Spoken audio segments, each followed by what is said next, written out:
سے اللہ تعالیٰ اور اس کے بندوں کے درمیان ایک بڑا عظیم جو ذریعہ ہے، وسیلہ ہے، بہترین سبب ہے، وہ اللہ کے نبی علیہ الصلاۃ والسلام ہے۔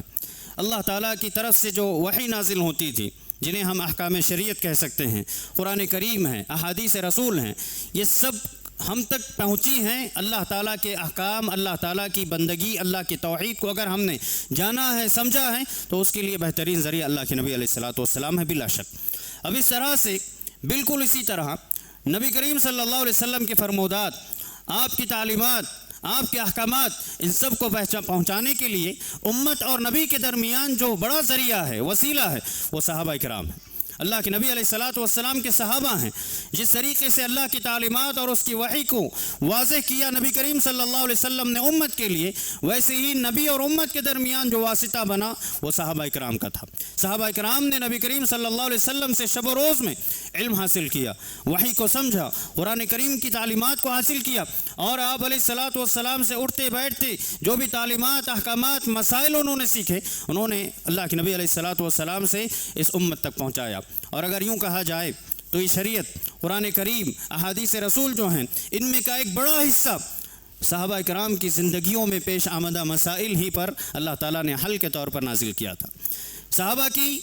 اپنی آپسی زندگی میں کوئی معاملہ پیش آیا، زوجین کے درمیان یا دو اصحاب کے درمیان یا صحابہ اور کفار کے درمیان کوئی ایسا معاملہ پیش آ گیا جس کی واضح تعلیم اس روئے زمین پر نہیں تھی، تو اللہ تعالیٰ نے قرآن کریم کی آیات کی روشنی میں اللہ کے نبی علیہ الصلاۃ والسلام پر وحی نازل کی۔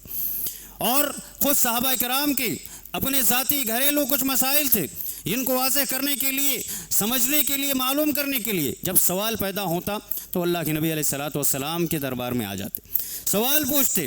تو معلوم کیا ہوا کہ اللہ کے نبی علیہ الصلاۃ والسلام کے پاس جس کے بارے میں علم ہوتا آپ ان کو بتا دیتے، اور جس کا علم نہیں ہوتے آپ انتظار کرتے یہاں تک کہ اللہ تعالیٰ کی جانب سے وحی نازل ہو جاتی۔ اور جب اللہ تعالیٰ کی جانب سے وحی نازل ہوتی، اللہ کے نبی علیہ الصلاۃ والسلام ان آیات کو پڑھ کر ان تعلیمات کو صحابہ کرام تک پہنچا دیا کرتے تھے۔ اس طریقے سے ہم یہ سمجھ سکتے ہیں کہ صحابہ کے اپنے کچھ ایشوز اور ان کے جو پرابلمز تھے، ان کا سلیوشن قرآن کریم کی آیات کی روشنی میں اللہ تعالیٰ نے نازل کیا، اور اللہ کے نبی علیہ الصلاۃ والسلام نے اپنے فرمودات مبارکہ میں صحابہ کرام کی تعلیم کی، ان کو رہنمائی کی، اور ان کو کچھ توجیہات آپ علیہ الصلاۃ والسلام نے دیے۔ تو پھر کوئی بھی مسئلہ ایسا دین کا نہیں رہا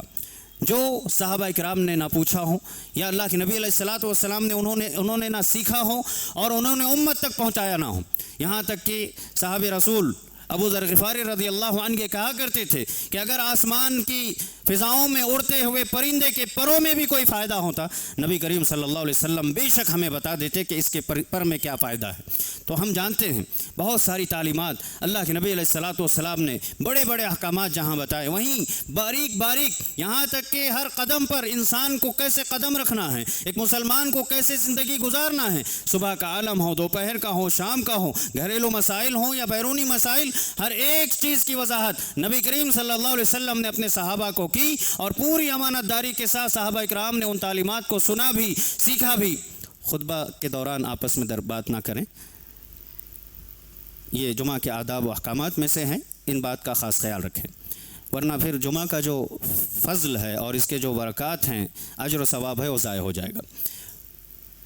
تو ہماری بات چل رہی تھی کہ صحابہ کرام نے اللہ کے نبی علیہ الصلاۃ والسلام سے جو بھی باتیں سن لیں،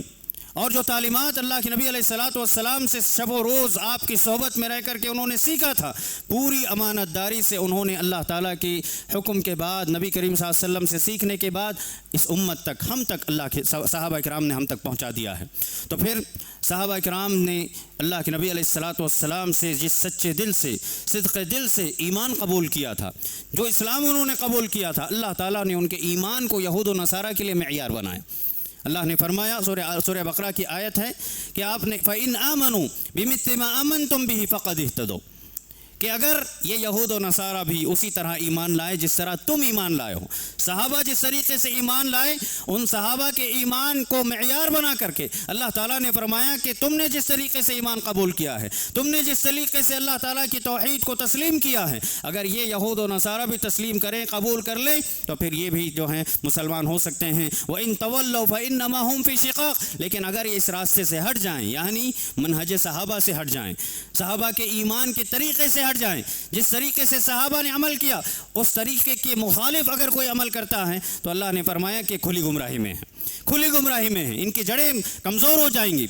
پھر اسی طرح سے قرآن کریم نے جا بجا صحابہ کرام کے بارے میں گواہی دی۔ آپ قرآن کریم جب پڑھتے ہوں گے بہت ساری ایسی آیات آتی ہیں جہاں اللہ تعالیٰ نے فرمایا اولئک هم الفائزون، اولئک هم المؤمنون حقا، اولئک هم الراشدون۔ یہ اس طریقے سے جو بھی صفات اللہ تعالیٰ نے بتائیں کہ یہی حقیقی مومن ہیں، یہی کامیاب ہونے والے ہیں، یہی جنت کو پانے والے ہیں، یہ سب صفات دراصل صحابہ کرام ہی کا، صحابہ کرام ہی کی صفات ہیں جو اللہ تعالیٰ نے قرآن کریم میں بیان کیا۔ اس لیے کہ اللہ کے نبی کے بعد سب سے پہلے قرآن کریم کو سننے والی شخصیات، مقدس ہستیاں صحابہ کرام ہی کی تھیں۔ صحابہ کرام نے اللہ کے نبی علیہ الصلوۃ والسلام سے ان آیات کو سنا اور اس پر انہوں نے عمل کیا، سمجھا، اس کے تقاضوں کو پورا کیا، تو اللہ تعالیٰ نے ان کے حق میں اجر و ثواب اور ساتھ ہی ساتھ ان کے لیے جنتوں کی بشارتیں اللہ تعالیٰ نے قرآن کریم میں دی۔ اور پھر من جملہ طور پر صحابہ کی زندگیوں کے خلاصے کو نچوڑ کر اللہ تعالیٰ نے اس طریقے سے پیش کیا، رضی اللہ عنہم ورضوا عنہ، کہ صحابہ کرام کا ایک ایک پل بھی اللہ تعالیٰ جانتا تھا۔ اسی لیے اللہ تعالیٰ نے بڑی خوشخبری سنا دی، یہ پروانہ سنا دیا کہ صحابہ جس طریقے سے اللہ تعالیٰ سے راضی تھے، اللہ تعالیٰ بھی صحابہ کرام سے راضی ہو گیا۔ یہ بڑی گواہی ہے۔ اس گواہی کے بعد کوئی بھی صحابہ کی شان میں گستاخی کرے، تنقیص کرے، عیب جوئی کرے، صحابہ پر کوئی ان کی شان میں کوئی کمی اور نقص نہیں آ سکتا، کیونکہ اللہ تعالیٰ نے گواہی دے دی رضی اللہ عنہم ورضوا عنہ، کہ اللہ تعالیٰ ان سے راضی ہو گیا۔